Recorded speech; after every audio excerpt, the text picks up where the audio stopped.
성경은 우리가 살고 있는 이 세상이 죄로 심하게 깨어져 있다라고 말하고 있습니다.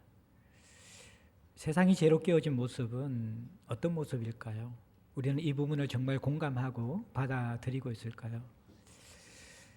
죄로 깨어진 모습을 우리가 가장 잘 볼 수 있는 것은 사실은 우리 자신의 모습입니다. 그리고 또 우리가 맺고 있는 관계의 모습을 잘 살펴보면요, 죄가 세상을 지배하고 있다는 것을 알 수 있는 것이죠. 존재하는 그 어떤 사람도 자기 자신을 진심으로 사랑한 사람을 찾기가 드뭅니다. 그리스도 예수 안에서 하나님의 사랑받는 자녀로 온전히 회복된 사람을 제외하고는 우리는 모두 우리 자신에 대해서 수치심과 외로움과 두려움을 가지고 있습니다. 우리 자신을 사랑하지 못하는 것이죠. 깨어진 자아상을 가진 사람들이 서로 관계를 맺고 있기 때문에 우리의 관계도 깨어져 가고 있습니다. 사랑하려고 시도해도 상처를 주는 관계가 되고, 이해하려고 대화를 해도 그것이 오히려 간격을 벌려놓고 서로를 오해하도록 만드는 것, 우리가 경험하는 관계인 것이죠. 세상은 힘든 사람들을 더 힘들게 합니다. 내가 깨어졌고 관계가 깨어졌기 때문이죠. 어제 저희 공동체에서 새가족부에서 우리 새가족들 홈커밍 데이를 해가지고 한 80명 넘는 지체들이 함께 참여했습니다. 식사 후에 제가 우리 바울 지체들을 목양실에 잠시 불러다가 티타임을 가지면서 이런저런 이야기를 했는데, 직장 이야기를 하면서 우리 바울 지체들이 직장 안에서 인간적인 대우를 받는 것들, 또 내가 존중받는 그 부분에 대해서는 포기해야 된다, 다들 그런 이야기를 하더라고요. 듣는 제 마음에 짠한 마음이 있었습니다. 참 그렇구나. 우리가 관계하는 모든 세상들이 이렇게 아플 때 위로하고 공감해주는 세상이 아니라 오히려 더 공격하고 무시하는 세상이 되었구나. 우리 젊은이들이 참 살기 힘들구나라는 생각을 했습니다. 그런데 원래 세상은 무정하고 돈을 사랑하고 쾌락을 사랑하고 자기를 사랑하기 때문에 남들에 대한 배려를 찾기가 좀처럼 힘든 곳입니다. 그래서 상처받아도 아파도 그럴 수 있다라고 우리가 넘겨버릴 수 있습니다. 그런데 이러한 깨어진 모습이 회복되어서 지체관계로, 권속관계로, 가족관계로 부름받은 공동체 안에서 우리가 힘들 때 더 힘들게 하는 지체들을 만나게 되어지면 참 우리의 믿음의 힘이 확 빠져버리고 신앙생활을 할 수 있는 그 동력들이 사라져버리는 것을 경험합니다. 오늘날 교회의 아픔은 이러한 개인주의 가운데서 더 이상 교회에 와도 위로받지 못하는 곳, 교회에 와도 내 아픔을 공감받지 못하는 곳, 교회도 더 이상 우리가 기댈 수 있는 곳이 아니라 힘든 순간에 나를 더 힘들게 할 수 있는 곳이 되었구나, 이렇게 느끼는 성도들이 늘어간다라는 것입니다. 오늘 우리는 이 부분을 좀 살펴보려고 합니다. 어쩔 수 없이 깨어진 상처 입은 사람들이 만나서 하지만 회복되어져 가는 이 공동체이지만 그 가운데 있는 지체가 우리를 실족시키려고 할 때 우리는 이 부분을 어떻게 극복하고 더 결속되어진 건강한 공동체로 자라갈 수 있을까요? 지난 본문에서 느헤미야 공동체는 외부의 공격을 받아서 세상이 무너뜨리려고 하는 시험 속에 있었습니다. 오늘은 이 성벽 재건 과정 가운데서 외부의 공격이 아닌 내부의 공격, 지체들이 상하게 하고 아프게 하는 그 행동을 했기 때문에 큰 고통 속에서 와해되어져 가는 모습을 우리에게 보여줍니다. 1절은 이렇게 시작합니다. 그때의 백성들이 그들의 아내와 함께 크게 부르짖어 그들의 형제인 유다 사람들을 원망했다. 크게 부르짖고 원망했다라는 것입니다. 아내와 함께 크게 부르짖어 원망했다. 고대 사회에서 이 여성들이 그 분노와 원망을 표출하는 것은 굉장히 예외적인 상황입니다. 그만큼 이 이스라엘 공동체가 지금 직면하고 있는 고통스러움과 아픔은 그것을 부르짖을 수밖에 없는 심각한 것이었다라는 거예요. 왜입니까? 이 고통을 주는 사람들이 그들의 형제인 유다 사람들이었기 때문에, 그들 때문에 이들이 지금 원망을 쏟아놓고 있다라고 그렇게 이야기하는 것이죠. 사장의 외부의 공격으로 인하여서 힘들어하는 것보다 내부의 지체 사이에 상처받고 실족한 것으로 인하여서 더 큰 상처를 입고 부러짓고 있는 것이 지금 모습이라는 것을 우리가 볼 수 있는 것이죠. 세상이 힘들게 하는 것은 어찌 보면 당연한 것이지만 지체가 힘들게 하면 더 참기 힘듭니다.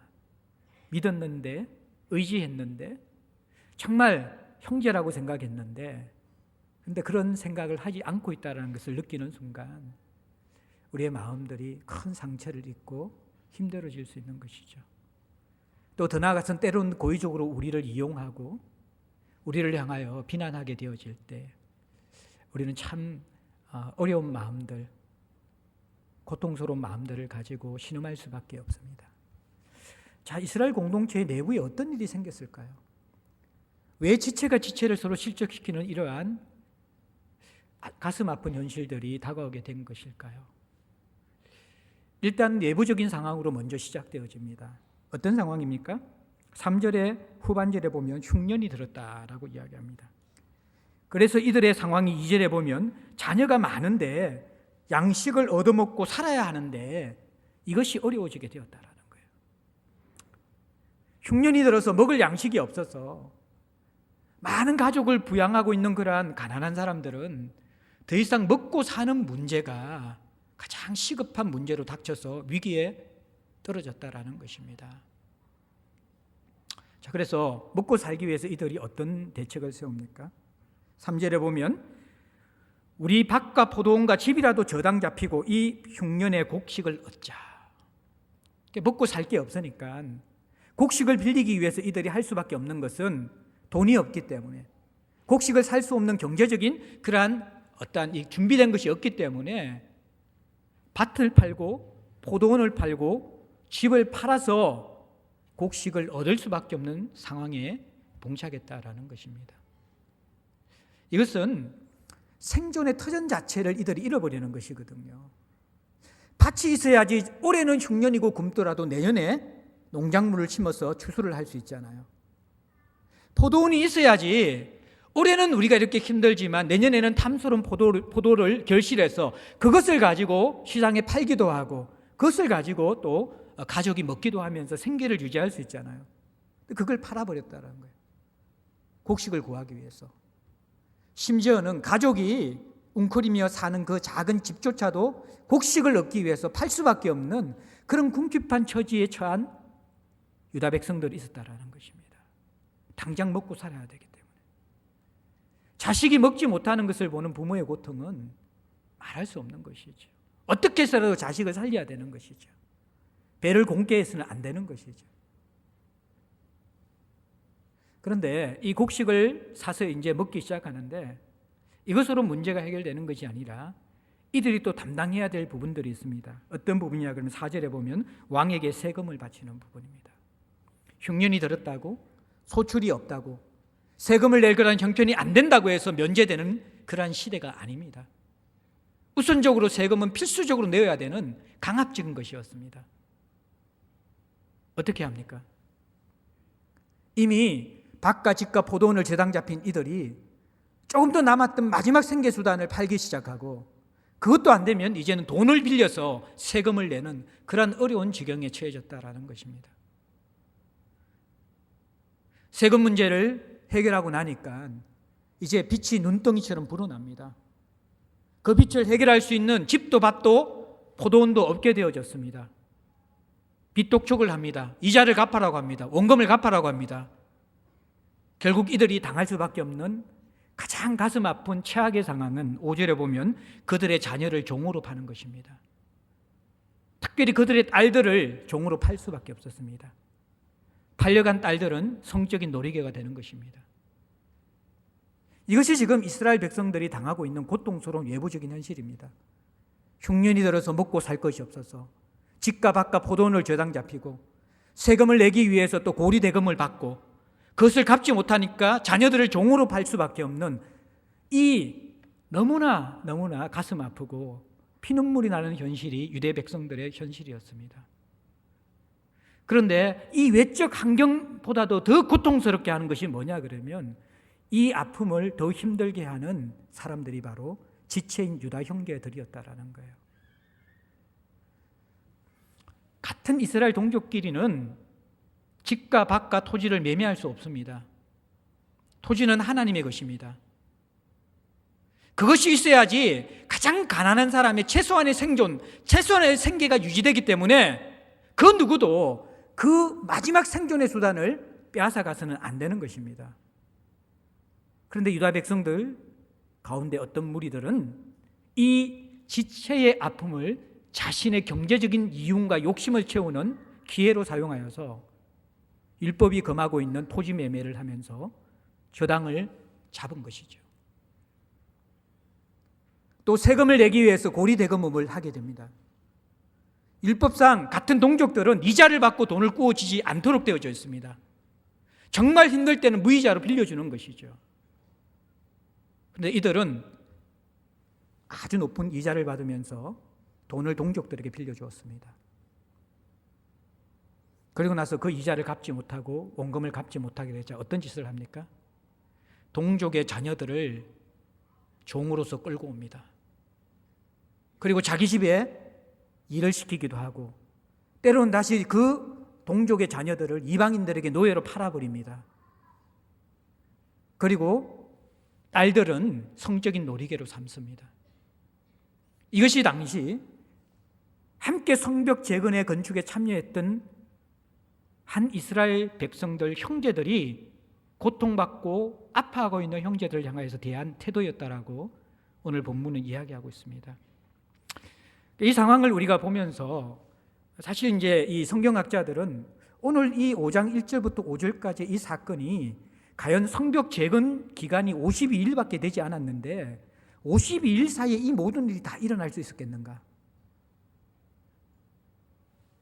사실 조금 버겁죠, 그죠? 52일 만에 흉년이 들고 밭과 포도원과 집을 저당 잡히고 고리 대금음을 얻고 자녀가 팔려가고 물론 일어날 수 있지만 그러나 우리가 객관적으로 볼 때 이것은 성벽 재건 기간에만 일어난 사건이 아니라 느헤미야가 총독으로 재직했던 12년의 전체 기간 속에 어느 일정 부분 속에 이러한 일들이 일어났다라고 볼 수 있는 것이죠. 그런데 성경의 저자는 의도적으로 성도와 백성이 세워져 나갈 때 외부의 공격도 힘든 것이지만 사실 이 내부의 지체들 사이에 일어나는 갈등과 이기심, 이것이 더 힘들게 하는 것이고 고통스럽게 하는 것이라는 것을 분명하게 짚어주고 이 문제를 해결해야지 공동체가 더 단단해지고 성도들의 신앙이 자라난다는 것을 보여주기 위해서 오늘 이 사건을 함께 뭉쳐서 5장 전반부에 놓고 있는 것이죠. 자, 이 부분들 한국교회도 이러한 부분에서 좀 자유로울 수는 없을 것 같아요. 세상은 더더욱더 사람들을 아프게 하는 곳이 되었죠. 힘든 사람들을 더 힘들게 하는 곳이 되었죠. 결국에는 이 지체 사이의 동력의식과 지체의식이 아닌 서로의 이기심이 작동하고 자기 중심성이 작동하게 되어지면 어떤 일이 일어납니까? 1절에는 크게 부르짖고 원망하고요. 5절 마지막 절의 백성들의 정서는 우리에게는 아무런 힘이 없다라는 이 두 가지 정서가 함께 있는 것이죠. 무력함과 분노. 이게 여러분들 깨어진 공동체의 모습이거든요. 어떤 공동체는 목회자가 심각한 상처를 주어서 공동체를 깨트려서 분노와 무력함을 주기도 하고 때로는 성도 중에 어떤 강한 사람이 이러한 요소들을 감당하기도 합니다. 오늘날 지체의식이 점점 깨어져 가고 있죠. 조금 이따 이 뒷부분은 좀 더 자세히 다루겠지만 사실 이 자기 욕심을 차린 사람들 율법으로 보면 아주 문제가 많은 사람이고 지체의식의 관점에서 보면 정말 나쁜 사람들이죠. 근데 세상의 기준에서 보면요, 이 사람들은 정상적인 사람들입니다. 네헤미야 시대의 모든 돈 있는 사람들, 정상적인 사람들은요, 부동산으로, 고리 대금업으로, 그리고 인신매매로 돈을 획득해 나갔던 사람들입니다. 어떻게 보면요, 세상에서는 정상적인 일을 하고 있는 사람들입니다. 그런데 이 부분이 공동체 안에서 심각한 문제로 일어나게 되는 것이죠. 오늘날도 어떻게 보면 세상으로부터는 정상적인데 우리 성도들이 잘 돌아봐야 될, 말씀을 알고 복음을 알고 있는 사람들이 돌아봐야 될 그런 요소들이 있습니다. 그게 뭐냐 그러면 우리가 부동산이나 어떠한 이윤을 착취하면서 자신의 욕심을 차리는 삶의 형태들, 이런 부분들에 대해서는 그리스도인들이 잘 돌아봐야만 합니다. 우리 이전에 목회하셨던 화 목사님께서 이 부분을 많이 강조하셨죠. 여러분들 집 사지 마십시오. 자녀들 사교육 시키지 마십시오. 그 부분의 핵심은 그것을 율법적으로 지키라는 것이 아니라 인생에 거기에 목적을 두고 모든 삶을 던져버리면 신앙생활하기 힘든 시대이고, 세상의 가치의 핵심이 결국에는 부동산을 통하여서 수익을 창출하는 것이고, 자녀들을 엘리트 계층으로 만들고 고지론적인 그러한 리더십을 가진 사람으로 세워서 성공시키는 것, 그 세상의 가치에 그대로 따라가지 말라고 아마 그 말씀을 하셨을 것 같아요. 지금 이제 강남에 가셔서는 이런 메시지를 많이 전한다고 해요. 건물주 또 자기 집을 가진 사람은 제발 전세 월세 올리지 말라고. 그리스도인들이라도 그런 것 좀 우리가 좀 지혜롭게 가난한 사람들, 힘든 사람들, 아픈 사람들 좀 돌아보면서 양심을 가지고 그렇게 좀 했으면 좋겠다. 그런 메시지를 하신다고 들었습니다. 저희 교회도 공동체성이 많이 상실되게 된 이유 가운데 하나가 다 교회 견처에서 주중 예배 나오고 싶고 새벽기도 하고 싶고 또 소그룹 모임 하고 싶은데 우리가 받는 월급으로서는 전세를 감당할 수가 없는 거예요. 2년 지나면 5천만 원씩 올라가는데 어떤 직장 다니는 사람이 2년에 5천만 원을 그냥 모을 수가 있습니까? 어떻게 보면 자녀 교육시키고 이렇게 살아가다 보면 2년에 5천만 원 빚지기는 쉬워요. 근데 그 모은다는 게 그게 정상적인 게 아니죠. 또 건물주들도 보면요, 교회 목사님들이 그 이야기 하시더라고요. 교회가 부흥되면 계속해서 월세를 올려달라고 한다. 교회가 부흥돼도 걱정인 것이죠. 자영업 하는 사람들도 똑같아요. 열심히 일해서 수입이 많이 생겼으면 그것이 자기에게 돌아온 게 아니라 건물주가 가만히 보다가 장사 잘 되네? 당장 월세를 올려버리는 거예요. 안 되면 쫓아내버리고 그 아이템을 가지고 자기가 장사하는 거예요. 이게 세상의 모습인데 세상은 그렇게 돈을 벌고 있더라고요. 오늘 이 교회 안에도 여러분들 이러한 부동산을 가지고 또 이자 놀이를 가지고 수익 구조를 창출하는 것, 이것은 성도의 건강한 태도가 아니라는 것들을 여러분들 기억하셔야 되고요. 또 하나는 지체를 실족하게 하는 이유 가운데에 재정거래 조심하셔야 됩니다. 하지 않으셔야만 합니다. 사업적인 관계 속에서 돈을 빌리고 꾸이는 관계들, 그것은 돈도 잃어버리고 지체도 잃어버리고 공동체도 어렵게 만드는 굉장히 위험한 행동입니다. 제가 늘 말씀드렸죠. 공동체 안의 지체들에게 돈을 줄 때에는 빌려주고 받지 않을 정도만 빌려주십시오. 내가 어려운데 구제한다는 생각, 그 정도만 빌려줘야지 그것을 통해서 뭔가 이윤을 받는다든지 반드시 내가 받아야 되겠다는 그 마음으로 빌려주는 순간 지체관계는 다 깨어집니다. 이 부분들을 참 현대교회는 조심해야 돼요. 참 제자리 공동체를 제가 목회하면서 너무 감사한 것들은 우리도 완벽한 공동체는 아니지만요, 힘들고 아픈 지체들에 대한 돌아봄들과 마음에 그 깊이 있는 애정들이 참 우리 성도들 한 사람 한 사람이 가지고 있는 것, 그게 제가 목회하면서 참 감사하고 참 행복한 그러한 모습입니다. 저희 교회는 지목 헌금, 나눔 헌금, 아둘람 헌금, 또 수련회 나눔 헌금, 이런 것들이 있거든요. 나눔 헌금은 우리 공동체에 힘든 사람을 위해서 누구든지 그 힘든 사람을 위해서 써달라고 그렇게 여러분들이 조금 재정적 수익이 있다든지 아니 그런 마음을 주실 때 내는 헌금이고, 지목 헌금은 특별하게 어떤 사람들의 어려움을 보았을 때 이 헌금은 교회 공동체로 넣지 말고 그 사람에게 직접 헌금을 전달해 주십시오라는 것이 지목 헌금입니다.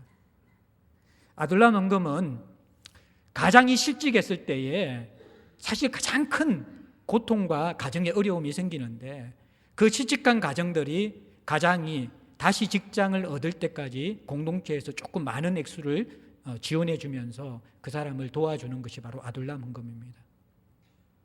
수련회 나눔 헌금은요, 수련회 가서 함께 가족되면 누리고 싶은데 어떤 사람은 휴가비 생각하면 적은 돈이지만 어떤 사람에게는 그 수련회를 가고 싶어도 가지 못할 그런 많은 금액의 어떤 수련회비가 될 수 있다는 거예요.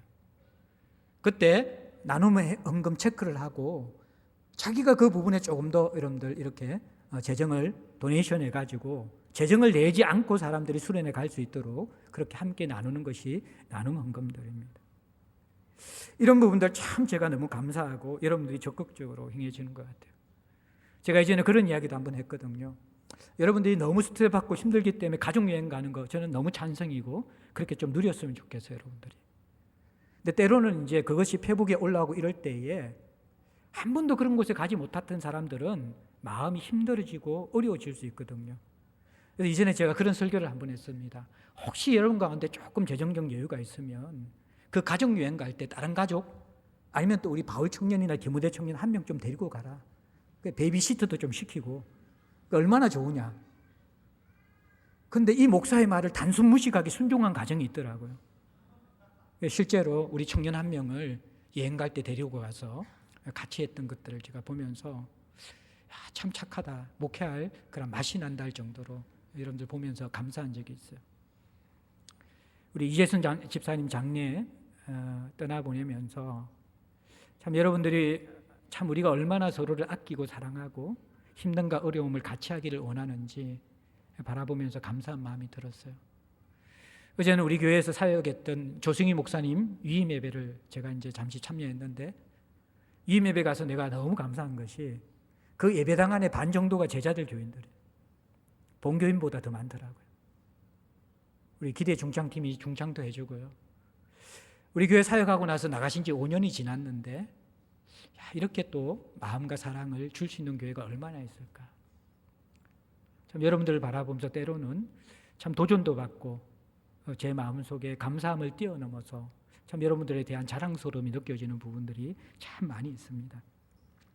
사랑하는 성도 여러분들, 점점 우리가 이 지체의식이 깨어지고 자기 욕심을 차리는 이 시대 가운데 우리가 교회 규모는 한 가족 공동체를 이루기에는 쉽지 않지만 그래도 우리가 최선을 다해서 우리 소그룹 속에서 또 내가 관계하고 있는 또 그 상황들을 알고 있는 상황 속에서는 우리가 함께 이렇게 원망과 큰 소리가 계속해서 일어나면서 이 공동체 안의 관계들로 인하여서 무력함과 상함들이 계속 지속되는 것, 이것은 우리가 회복해야 되는 것이죠.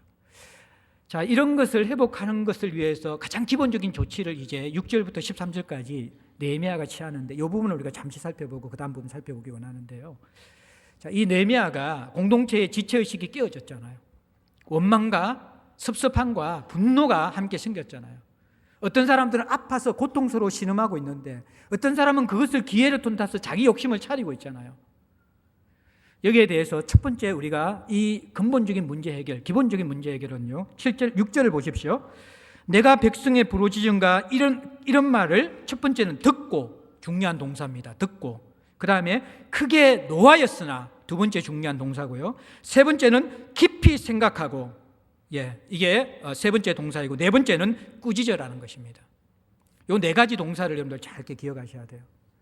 하나는 공동체 아픔과 상함이 있을 때에 그것을 듣는 사람들이 있어야 돼요. 귀를 기울이는 사람이 있어야 된다는 것이죠.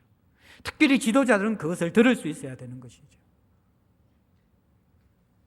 저도 이 부분에 대해서 안타까움을 많이 느끼고 있어요. 다 듣고 싶은데 참 들을 수도 없고 또 참 이렇게 들리지도 않는 그런 상황들이 있고 그러면서 혼자 소갈이하는 그런 지체들을 나중에 알게 되어질 때 참 마음이 힘들더라고요. 서로가 귀를 기울이면서 들어주는 사람들. 지금 이 1절부터 5절까지는요, 느헤미야 앞에서 또 서로가 모여서 어떤 사람들은 우리는 집값 앞과 포도원을 저당 잡혀서, 그래? 우리는 고리대가법을 얻어서 지금 죽을 지경이야. 그래? 너희들은 우리는 자녀를 지금 이미 노예로 팔아버린 상태야. 서로가 한탄하고 있는 그 모습들이거든요. 근데 그것을 느헤미야가 귀 기울여서 자세히 듣고 있다라는 것이죠. 경청하는 것들. 다들 자기의 삶에 바쁘기 때문에 현대인들은 사람들의 신음과 아픔의 소리를 더 이상 듣지 않습니다. 우리가 뉴스를 볼 때마다 늘 아프잖아요. 그러니까 우리가 마비된 것이죠. 내성이 생긴 것이죠. 듣기를 힘들어하고 밀어내버립니다. 공동체에서도 그럴 수 있어요. 이것은 우리 장로님도 기도하셨지만, 섬김과 우리가 지체들을 돌보는 것은 주님 오실 때까지 더 점점 과중되는 것입니다. 그러니까 어느 순간에 우리가 듣게 되어지면 마음에 부담이 생기니까 우리의 귀를 닫는 것부터 우리를 보호하는 것이 우리의 방어 본능이라는 거예요. 듣는 것으로 출발되어집니다. 두 번째는 뭡니까? 크게 노하는 것, 분노하는 것. 이 분노한다라는 것은요, 아픔을, 그 지체의 아픔을, 문제의식을 가지고 느끼는 것입니다. 공감하는 그러한 이 이입이 바로 분노로 나오는 것이죠. 듣고 나서 그 마음을 함께하고 공감하는 것, 그리고 분노하는 것이 사실은 변화의 에너지가 거기서 또 출발되어지거든요. 근데 우리는 우리의 마음을 지키고 우리의 마음이 그것 때문에 아파하거나 부담을 느끼는 것에 대해서 사실은 굉장히 두려워하는 경우가 많이 있습니다. 우리의 죄성 때문에 분노하는 것은 잘못된 것이지만, 하나님이 주신 마음을 가지고 아파하는 사람들의 그 고통을 바라보면서 하나님이 주신 마음으로 분노하는 것은 반드시 그것을 해결하기에 필요한 에너지가 그곳에서 나오기 때문에 중요한 것이라는 거예요. 그 다음에 세 번째가 뭡니까? 깊이 생각했다라고 이야기합니다. 감정적으로 격양돼서 분노만 하게 되면서 확 문제에 뛰어들게 되면 문제를 그르치게 되어집니다. 그 다음 단계가 깊이 생각하는 단계예요. 깊이 생각한다라는 것은 이 문제를 해결해야겠다는 가장 갈망을 가지고 있지만, 하나님이 주시는 지혜를 가지고 어떻게 해결할 때 사람을 둘 다 살릴 수 있는 것인가? 복수하는 것이 아니라 공동체를 회복하고 약한 사람을 회복하는 하나님의 지혜가 어디에 있겠는가? 그 부분에 대해서 깊이 생각하는 것이죠. 그 다음에 여러분들 네 번째가 이제 문제를 일으킨 자를 깨우치는 것입니다. 개입하는 것이죠. 우리는요, 이 단계까지는 할 수 있거든요. 느끼고, 듣고, 분노하고, 생각하고. 근데 그 다음 단계가 제일 힘들어요. 누군가가 그 어렵게 하는 당사자를 찾아가서 쓴소리를 하는 것들, 꾸짖는 것들, 치리하는 것들. 이거는 정말 현대교회가 못하는 것들입니다. 우리는 지금 이제 특별히 젊은 세대들이나 많은 사람들이 다른 사람의 지적질이나 충고를 받는 것에 대해서 불편해합니다. 그 말을 하는 사람은 이제 다 꼰대가 되는 것이죠. 그래서 교회 안에서도 개입을 하지 못하는 시대가 될 것입니다.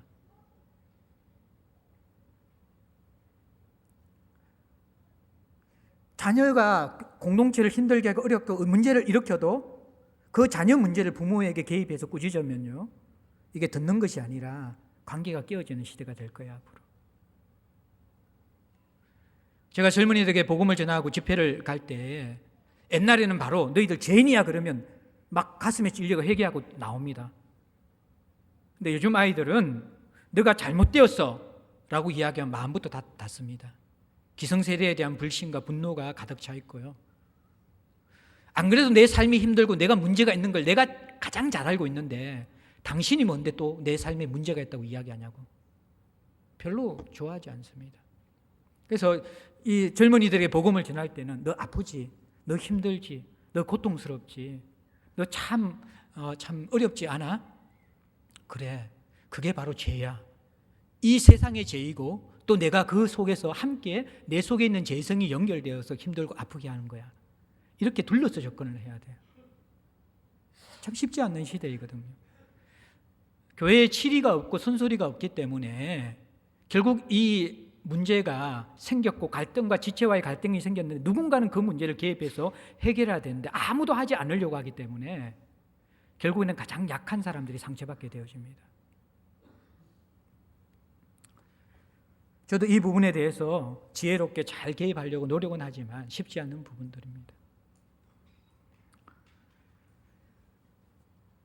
그리고 이 개인적으로 찾아가서 이 사람을 잘 일깨워줘야 되는 것이죠. 사실은 조금 전에 제가 말했지만 이 사람은 그 문제를 심각하게 생각하지 않았을 수 있어요. 왜냐하면 세상이 다 그렇게 하니까. 세상이 돈놀이하고 세상이 집 사가지고 그렇게 재산을 축적하고 다 그렇게 사는데 이미 이들이 포로시간 세월 가운데 유대인들의 정체성을 잃어버리고 세속화되어져 있고 이방인과 통혼한 그런 시대이고 그 이방의 가치가 가득 물들어진 그 사고관이 있기 때문에 이방의 생각, 세상의 가치로 볼 때 내 삶이, 내 어떠한 삶의 방법이 뭐가 그래 문제인데 라고 그렇게 생각할 수 있다는 거예요. 왜 나만 가지고 그래? 다른 사람 다 그러는데. 어떻게 살란 말이냐? 느헤미야가 가서 그들을 꾸짖는 것이죠. 잘못된 것이다. 세상이 다 그렇게 하더라도 성경은 그렇게 하라는 것이 아니라는 거예요. 특별히 지체의 아픔 속에 그것을 이용하는 것은 잘못된 것이라고 그들의 생각을 교정시키고 바로잡아주는 그러한 행동을 합니다. 그리고 공개적으로 대회를 필요하면 열게 되는 것이죠. 자, 공적으로 대회를 열어서 문제 하나하나를 정확하게 해결합니다. 첫 번째 문제가 무엇이었습니까? 형제의 지체들의 자녀들을 종으로 파는 것들. 이제 그것을 여러분들 8절 9절에 다루고 있잖아요. 우리가 이방인에게 잡혀간 그러한 종들도 우리가 우리의 돈을 지불하여서 자유롭게 해줘야 되는 것이 마땅한데 어떻게 자유로운 우리의 형제들의 자녀들을 우리 손으로 종으로 팔아서 매매를 하느냐. 이것이 얼마나 큰 문제냐 그러면 9절에 보면 너희의 소행은 악한 것이다. 좋지 못한 것이다.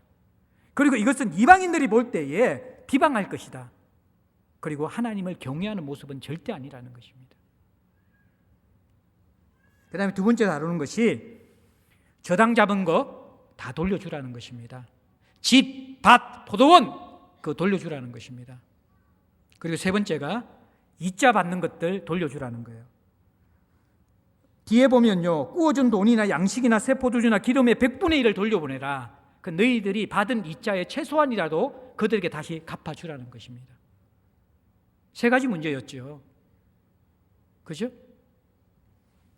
자녀를 노예로 매매한 문제, 부동산, 땅, 이것 저당 잡힌 문제, 고리대금 이자 받는 문제. 이 세 가지 문제를 정확하게 다루면서 대회를 열어서 공개적으로 이 문제를 사람들에게 인식시키고 대안을 제시하고 해결합니다. 그래서 결국 어떻게 되어집니까?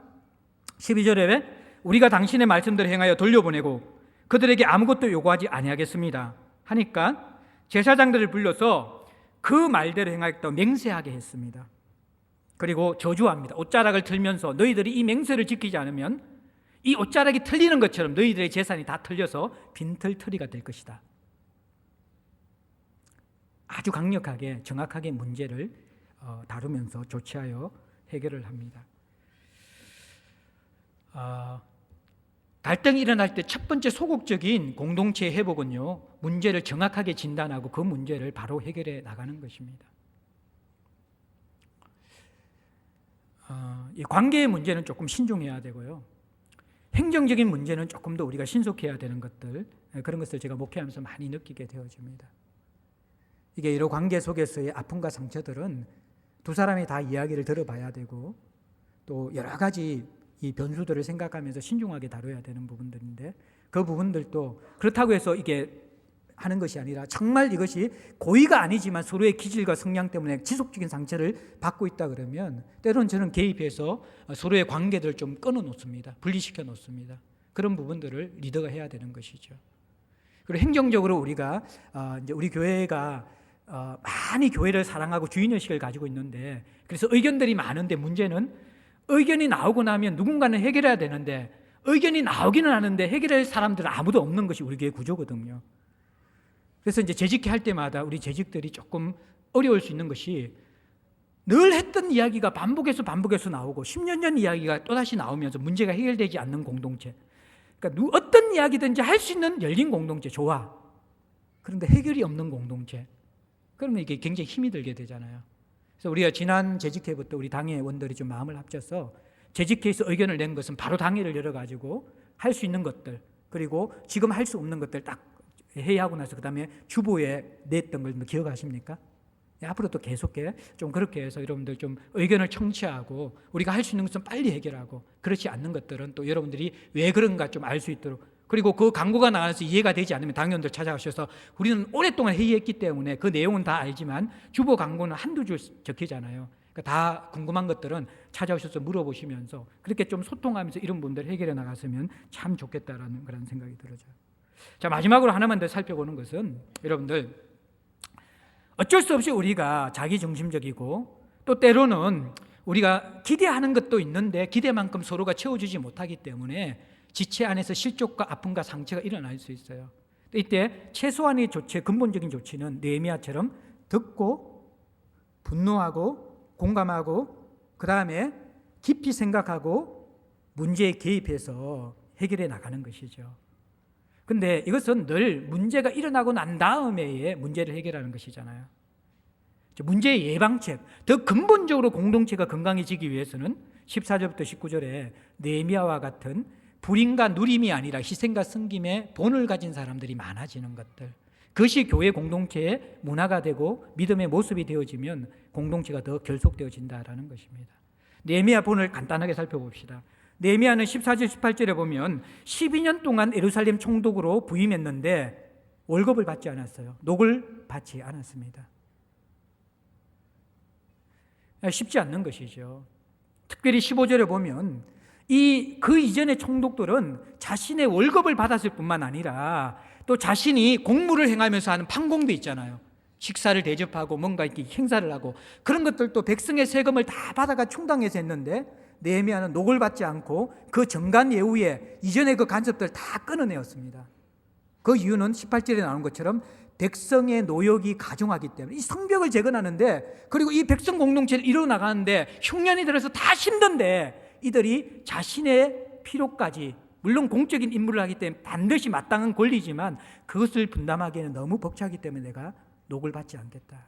그리고 공무에 필요한 판공비도 내가 끌어서 쓰겠다. 그렇게 아주 이렇게 마땅한 권리를 포기하는 본을 보이는 것을 볼 수가 있습니다.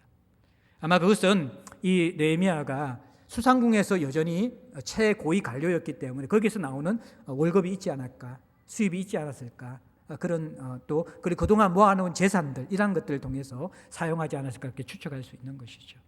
또 하나는 16절에 재미있는 표현이 나왔는데 16절에 보면 도리어 이 성벽 공사에 힘을 다했고 땅을 사지 아니했다. 이 표현 보셨어요? 느헤미야가 12년 동안 총독했잖아요. 그리고 성벽 재건 프로젝트의 설계도를 누가 가지고 있습니까? 느헤미야잖아요. 그럼 성벽이 재건되어지면 어디가 노른자이가 되고 어디가 땅값이 상승할까? 누가 제일 잘할까요? 느헤미야죠. 땅 투기하면 100% 벼락부자가 됩니다. 예. 지금 다른 모든 귀족과 민장들은 어떻게 합니까? 집, 포도원 다 땅 투기했잖아요. 근데 느헤미야는 지금 땅 투기만 하면 자기 인생이 풀리는 것이죠. 근데 그 욕심 안 부렸다라는 것입니다. 그리고 오히려 자신의 관심은 공동체의 아픔, 그 능력과 환난을 당하고 성문이 해파되어지고 성벽이 완전히 깨어지고 불타버린 이 상황 가운데서 그것을 재건하는 데 최선을 다했다 이야기하는 것이죠.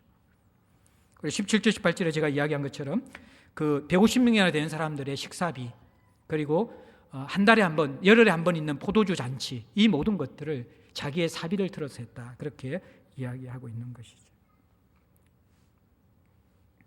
결국 여러분들 이러한 공동체의 재건은요, 결속 공동체가 되는 것은요, 행정적 조치는 여러분들 한계가 있는 것입니다. 문제가 생길 때마다 행정적으로 문제를 해결하는 조치는 아주 소극적이고 기본적인 것이고, 가장 건강한 것은 무엇입니까? 이 느헤미야 같은 본이 되는 사람들이 있는 것이죠. 근데 느헤미야도 우리와 성정이 똑같은데 느헤미야는 어떻게 돈의 욕심을 이겼을까요? 어떻게 자기 욕심을 이겼을까요? 느헤미야는 수상궁에 있었고 느헤미야는 총독인데 어떻게 자신의 편안함보다 부욕을 감당하는 백성들의 아픔을 더 깊이 공감했을까요? 오늘 이 느헤미야의 이 결속시키는 영성, 이타적인 영성, 이 영성은 세 가지의 이유가 있습니다. 본문에서. 첫 번째는 15절에 나오는 하나님을 경외하는 것. 여러분들, 나는 하나님을 경외함으로 이같이 행하지 아니했다라고 이야기해요. 자, 9절에 이 민장들과 귀족들이 백성들의 고통을 이용하여서 자기의 욕심을 챙긴 것은 무엇 때문입니까? 우리 하나님을 경외하는 가운데 행하지 않았기 때문이라고 이야기하는 것이죠. 우리가 강단 부처가 아니잖아요. 아무리 퍼주어도 괜찮은 그런 사람들이 아니거든요.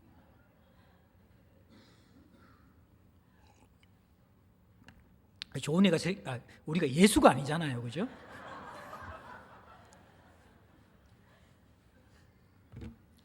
아무리 퍼주어도 괜찮은 사람 아무도 없어요. 아무리 수고하고 나서 아무런 피드백이 없고 격려가 없이 끝까지 갈 수 있는 사람 아무도 없어요. 기질, 내가 가지고 있는 물질, 그걸로 여러분들 이거 지체를 돌보고 섬기고 사랑을 베푸는 것 안 됩니다. 무엇이 그걸 가능하게 합니까? 하나님을 경외하는 사람들. 예. 이게 하나님의 마음이고 하나님의 뜻임을 깨닫고 하나님을 사랑하는 사람들이 일을 할 수 있는 거예요. 하나님을 사랑하지 않으면요, 하나님을 경외하지 않으면요, 자기가 섬긴 만큼 무엇인가 바라고 손뿌리가 생겨요. 그 다음에 두 번째 요소가 뭡니까? 18절에 이야기했던 백성들의 부역이 중했기 때문에 부담을 주지 않기 원해서 그랬다는 거예요. 예. 자기의 유익보다도 백성의 아픔이 더 크게 느껴지는 것이 느헤미야의 모습이거든요. 지체 사랑이죠. 하나님 사랑이 준비됐고 지체를 더 하나님 주신 마음으로, 하나님을 경외하니까 그건 자동적으로 오는 거예요. 하나님을 사랑하게 되어지면 하나님이 사랑하시는 그 지체들에 대한 사랑함이 생기기 때문에 지체 사랑이 이어지는 것이죠. 또 하나 마지막 한 부분은 19절에 나오는 종말론적인 신앙입니다. 내 하나님이여, 내가 이 백성을 위하여 행한 모든 일을 기억하사 내게 은혜를 베푸시옵소서. 이 기도를 보면서 많은 사람들이 느헤미야에게 은혜 받았다가 탈탈 은혜가 틀려지는 경험을 할 때가 있어요. 이 뭐야? 신앙 좋은 것 같았는데 결국 자기 행위 기억해 달라고 그러고 뭔가 약간 인간적인 냄새가 나타나는 기도가 아닌가, 그렇게 착각을 하는데 그게 아닙니다. 이게 진짜 신앙이고 종말론적인 신앙입니다. 무엇입니까? 하나님을 경외하며 지체를 사랑하면서 자기의 행위를 누가 기억해 달라는 거예요? 하나님이 기억해 달라는 거예요. 사람들의 섭섭함은요, 자기의 행위를 다른 사람이 기억해야 되고 공동체가 기억해야 되고 장로님이 기억해야 되고 담임 목사가 기억해야지만이 자신의 수고에 대한 보상이 온다라고 생각하는 것이죠. 물론 공동체가 그렇게 마땅히 격려해야만 합니다. 그런데 사람들은 내가 원하는 만큼 격려할 수가 없습니다. 사람들은 내가 원하는 만큼 내 수고에 대해서 공감하고 함께 해줄 수가 없습니다. 누가요? 우리 하나님. 그 하나님이 내 행위를 기억해 준다라는 것을 기억하는 사람들. 그리고 그것은 또 뭐냐 그러면 내가 보상받는 것은 이 땅이 아니라는 것입니다. 하나님이 내 행위를 기억하고 마지막 갚아주시는 날이 언제입니까? 종말입니다. 돈을 이길 수 있는 사람은 세상에 없습니다. 어떤 사람이 이깁니까? 종말이 있다라는 것들, 하나님 나라가 있다라는 것들, 그때 하나님 앞에서 내 행위와 내 삶 모든 것이 계수된다는 것을 믿는 사람들, 그 사람이 바로 이 세상에 썩어질 이 세상, 망할 이 세상에 돈 욕심을 이길 수 있다라는 것입니다. 이 세 가지가 되었기 때문에 느헤미야는 12년 동안 버텨내면서 계속해서 이기적인 공동체, 자기 것을 필요를 찾는 그 공동체에서 결속 공동체로 만들어 나가는 구심점이 되어진 것이죠. 저는 제자들 공동체에 감사를 드리는 것은 요소요소의 느헤미야들이 우리 교회는 다 있어요. 느헤미야들이 다 있어요. 자기 돈 들여서 힘든 지체들 도와주는 분들 많이 보았습니다. 우리 한 바울 지체도 어제 티타임마다 그 이야기 하더라고요. 자기 삶이 너무 힘들고 어려운 게 있었는데 바울 언니들이 자꾸 불러가 먹여주고 막 하니까 옛날엔 구멍이 뻥 뚫려가 허전했는데 자꾸 먹으니까 채워지더래요. 그래서 이제 그런 허무함이 없다 그러더라고요. 우리가 다 그런 사랑을 먹고 나서 이렇게 건강하게 되는 것이잖아요. 느헤미야가 요소에 있어서 그렇다라는 거예요. 마을 리더들이 느헤미야가 되고 부서장들이 느헤미야가 되고, 부서장 회의하면서 제가 정말 제가 좀 목회 능력이 있어가지고 여러분들 마음껏 막 정말 수고하는 사람들 막 도와주고 싶은데, 우리 부서장들 보면 막 시간 쓰고 돈 쓰고 막, 그리고 또 이렇게 잔소리 듣고 꾸중 듣고 막, 참 인간적으로 할 수 없는 그런 이 공동체에서의 섬김 바라보면서 우리 리더들, 부서장들, 우리 또 이렇게 주일학교 교사들, 자기 아이들 돌보기도 힘든데 아침 일찍 일어나서 남의 아이들 돌보면서, 또 남의 아이들 돌보다가 또 뭐 이렇게 이런 싫은 소리 듣는 경우도 많이 있고, 참 쉬운 게 아니에요, 사람 섬긴다라는 게. 여러분들 이렇게 제대로 섬겨보지 않는 사람들이 있잖아요. 이상적이고 낭만적인 생각을 가지고 있어요. 진보적인 사람들이 개혁되는 단 하나 뭔지 아십니까? 가장 힘든 사람들 한 달만 섬겨보면요, 십자가 밑으로 들어간다고 이야기합니다. 다 상상 속에서, 다 자신의 어떠한 그 이미지 속에서 섬기기 때문에 낭만적인 것이죠. 섬김과 사랑이라는 것이, 정의라는 것이, 공의라는 것이. 근데 정말 여러분들이 한두 달을 아무런 보상도 알아주지도 않고 오히려 속썩이고 힘들게 하는 그런 사람들을 끊임없이 한번 섬겨보십시오. 자식 섬기기도 쉽지 않는데 우리가 그게 쉬울까요? 그때 우리가 느끼는 게 뭔지 아십니까? 내가 정말 사랑이 없고 정말 내 힘으로 사람들 섬길 수 없다는 것을 깊이 절감한 사람만이 하나님을 경외하는 그 자리에 나아가고 십자가를 붙들게 되는 것이죠. 거기에서 자기가 녹여지고 자기가 사랑을 받아야지 그 다음에 지체들을 사랑할 수 있고, 하나님께 받은 사랑이 많으면 이 땅에서 너무 욕심 부리지 않고 종말론적인 신앙을 가질 수 있는 것이죠. 사랑하는 성도 여러분들, 하연이게라는 노래가 있잖아요. 이 말씀 준비하면서 이 찬양 고백이 너무 마음에 다가오는 거예요. 삶에 지친 사람들 쉬어갈 수 있도록 우리 마음속에 누군가의 자리 남겨두며 살아요. 참 너무 아름다운 고백이잖아요. 다 지쳐 있는데 우리 마음에 누군가를 받아낼 공간이 다 없습니다. 다들 나를 알아주고 나를 받아낼 공간을 만들어 달라고 요청하고 있는 것이죠. 우리 한 사람 한 사람이 느헤미야가 돼서 삶에 지친 사람들이 쉬어갈 공간을 만들고 깨어져가는 세상 속에 결속 공동체로 지어져 갈 수 있는 그러한 저희들 될 수 있기를 주의 이름으로 축복합니다. 우리 하연이에게 우리 같이 한번 찬양하면서 주님